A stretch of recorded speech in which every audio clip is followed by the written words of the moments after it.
Another one.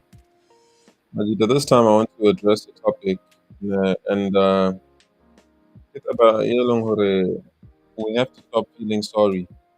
We have to stop being Pan Africanists, so called, and caring about our fellow brothers and sisters because they don't care about us.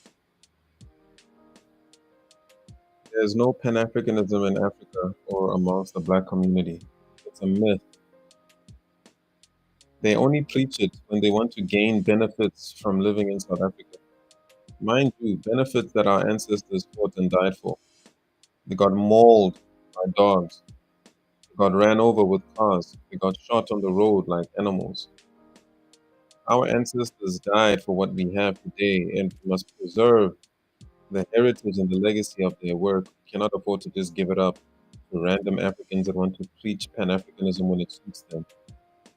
If you're really so Pan Africanist, you so called Pan Africanist, will you help us and fight our liberation to retrieve our land and our minerals? No, you won't, because you've shown no solidarity towards us as South Africans. You've only come here as capitalists to try to invade our country and to benefit yourself. You don't care anything about the people. You don't care about the legacy of inequality and apartheid in this country. Instead, you people mock and ridicule us for our struggles in our own country. And that's why you are not welcome in our country. And we will listen, you will not stay here. No matter what you do, no matter how hard you try, you will eventually leave. Whether it takes 1 year, 2 years, 3 years, you will never live in peace. You will never live in peace in South Africa. We will not allow it. You can cry xenophobia all you want, but you will never, ever have peace in our country. This country belongs to black South Africans. We don't want to see foreigners here anymore. Whether white or black, you must leave. Go back to your home countries and go create the paradise that you desire to see, that you want to see. Go build it in your home country. You guys are failing in your home country, but you want to come to our country and brag to us. You want to come to our country and disrespect us, but your countries are burning. Today I want to show you a video clip by fellow Africans that are saying the same thing. Go back home, guys. Go fix your problems at home. Because all you guys do is cause problems in South Africa, and we're tired of you guys causing problems in our country. And we're going to speak up, and we will not stop. You will not live here in peace. You will not live in South Africa in peace because we want our country back from you capitalists. Africans. I want all the Africans to come here and let's talk about this. Because we are all here blaming South Africans for standing for their country, to try and fight for their country and to try and make things right in their country. And we're trying to look at them and say, oh no, that's xenophobic. Okay, let's put it like this. Do you guys understand that South Africans have responsibilities? That's just like we do have responsibilities. Do you also understand that South Africans are also human beings, just like everybody else is human being? Do you know that South Africans do have also a lot of population in their country that is really suffering, that do not have jobs, that don't have a home, that don't have anything? Do you know that? I think it's high time that all of us started looking at things in the real world. You come in a foreign land, run away from the poverty in your country, and you come in South Africa to be wise. Does that make any sense? You run away from your land where you've left so much problems and you failed to be wise there. Now you want to be wise in South Africa. Does that make any sense? It doesn't make any sense. I realized that a lot of the sentiments that come from Ghana is a narrative that our generation needs to change because we don't want the next generation to pick up on that. The sentiments, I realized that it's not just from Ghana, like Cameroonians have the same sentiments, South Africans have the same sentiments, Kenyans have the same sentiments, Ethiopians have the same sentiments, you know what I mean? It's like we need to get to a point where we really truly believe and realize that we are brothers and sisters.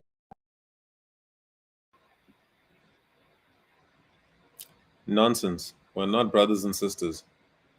This Pan-Africanist narrative is, guys, it's a narrative that's meant to exploit mainly South Africans so that people can continue to come to our country and benefit of the sacrifices that our ancestors made for us. And what this man, he's a Ghanaian musician. And what he's saying is he's talking about Nigerians. And Ghana and Nigeria, they don't like each other, not because of anything except the fact that Nigerians don't know how to behave in other people's countries. And what he's trying to emphasize is that you cannot call it xenophobic because how many countries did he mention? He said Ethiopia, he said Kenya, he said Cameroonians, he said Ghanaians feel the same way, he said South Africans feel the same way. You cannot say it's xenophobic. You cannot say it's a narrative in this many countries. And that's just in Africa. We're not even counting the countries outside. Chinese people are tired of Nigerians. In Britain, they're tired of Nigerians. I mean, there's so many countries that are saying enough of these people. We don't want them in our countries anymore. Now you see what's happening in the USA. They are deporting and kicking out even Harvard University students. They're saying, no, you go build your own countries, which for me totally makes sense. We are tired of carrying these people in our country. Go back to your home. We don't want this Pan-Africanist agenda because it only suits certain groups of people. It does not benefit the mass groups of people. It only benefits a certain group of capitalists, particularly the politicians who have multiple businesses across Africa. So they want to push the Pan-Africanist agenda to make it easier for them to make more money. We don't want that as the citizens because we put our culture before money. We care about our cultures, preserving our cultures, our history, the sacrifices of our ancestors. So we will not allow the infiltration of these black capitalists, the black bourgeoisie that want to use Pan-Africanism to get into South Africa and to do as they please. No, our culture will not be diluted by you capitalists. You stay in your country and you be wise there. Don't be wise in South Africa. We don't want you here. Ancestors, the same blood, the same heritage. Like, we need to understand the fact that we are one. We were divided by lines, like literally biro and paper. You get what I'm saying? And they call this place, and they call here. One of the things I always say is, I wish African leaders linked up more, like African artists do. Now, I'm not even saying they should hang out every day. I'm not even saying they should be best of friends, but let's just see them together. Let's just see them doing things together. Let's see Kenyan president and Ethiopian presidents. Let's see Ugandan president and Zimbabwean president. We need to see them more together. You know what I mean? Like, Africa needs to be one. We've been hearing this since we were born, since before we were born. Bob Marley has been telling us this since the 80s. That man died in the 80s. That's a Jamaican been telling us we need to be one. It needs to happen in.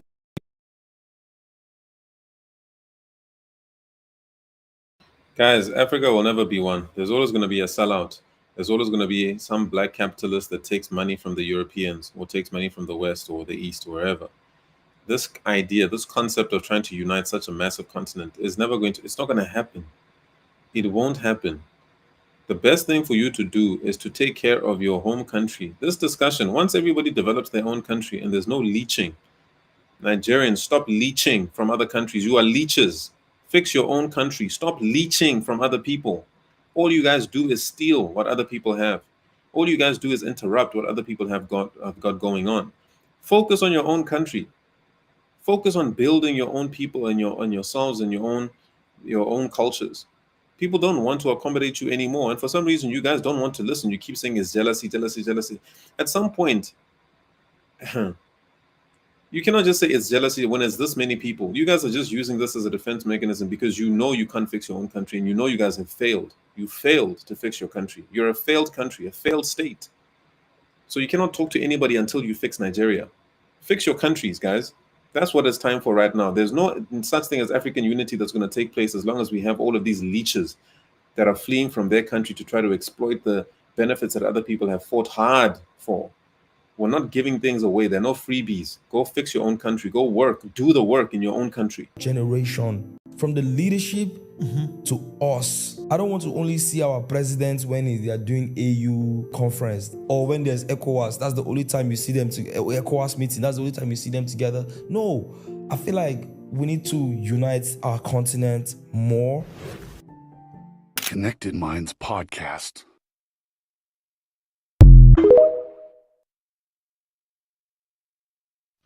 For you to stay safe and happy in South Africa, there are a lot of things that you must avoid. That is to say, there are a lot of things that you must not do. A lot is involved, but I'm going to mention few. Alright? For people that have ear. Listen. Number one out of the few that I'm going to mention is drugs. Don't do drugs. Don't sell. Don't smuggle in. Don't get yourself involved in anything that concerns drugs. Like, let South Africans not see you as a drug dealer. Let them not see you as somebody that is doing anything drugs. That is number one. Number two, don't come from behind. Like, don't jump the fence. If you want to come to South Africa, you must come legally. Everything must be pure. You understand? If you want to stay in South Africa happily, you must be pure. Alright? You must come in a right way. You understand? That is number two. Then number three, stay documented.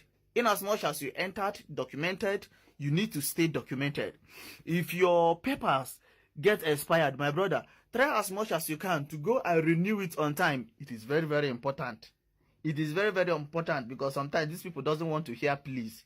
You understand? Number four, don't fight their authorities. You see their police, you see their home affairs, you see their security people, and you see their government official. Don't fight them. Don't fight them, oh. Don't fight them. If they come to you, you understand? Calm down yourself. No matter how hot temper you are, bring down yourself. Because you can never be more than the government. It is not happening anywhere. Even in Nigeria, you can never be more than the police. So, for peace to reign, you must dialogue with them. You understand?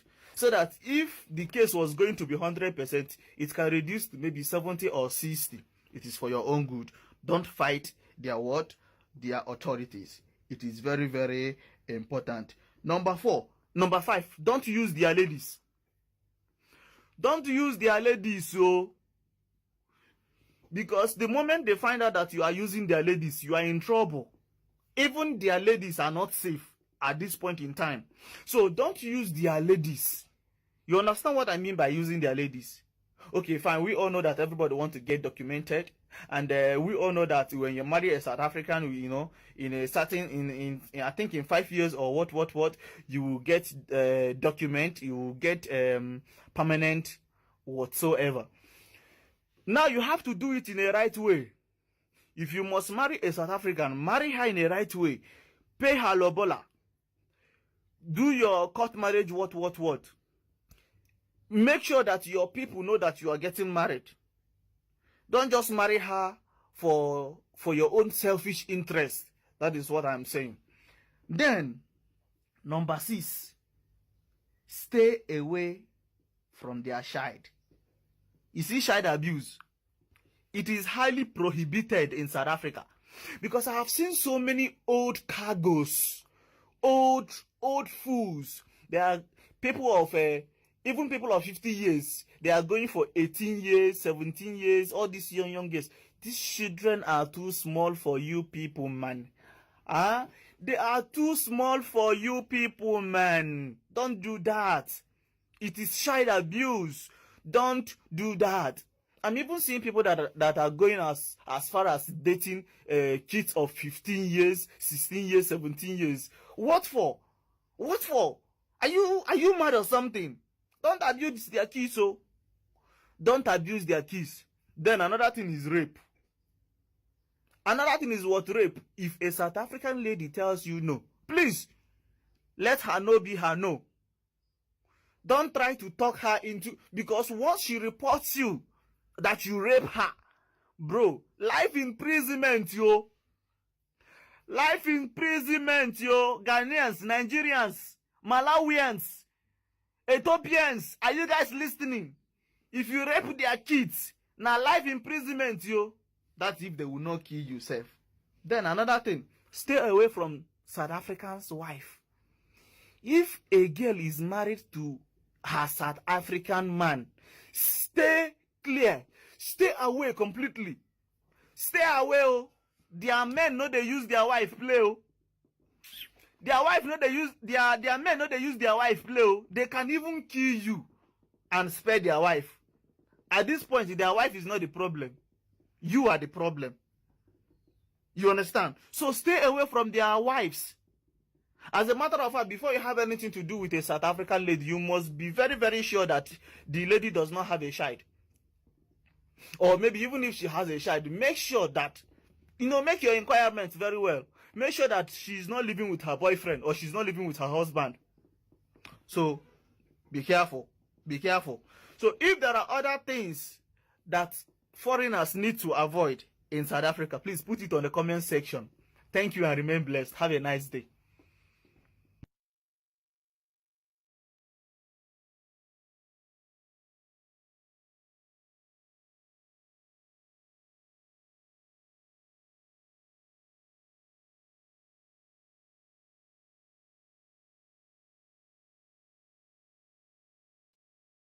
All right, Lee Cookers, the fact that foreigners even need to be guided and told such basic things tells you that they don't know how to behave. Um, so, guys, we cannot let up regarding the situation. We need to be on the offensive and not the defensive. Let them cry about xenophobia as much as they want, but South Africa is not their country. We can't negotiate about our own country and our homeland. We're not going to sit and negotiate with people. And if they don't want to listen, then we'll deal with them accordingly. It's that simple. We have many colonizers who have selfish intentions and greedy intentions trying to grab a hold of our country, and we're not going to let them win. So everyone must go back to their home country and go fix your problems. Stop coming to our country to try to hustle and try to be wise. Go be wise in your home country. Go hustle in your home country, your failed states, and fix them and develop them. Then we can talk about how we can move forward from there after you guys have done the work. Stop being lazy.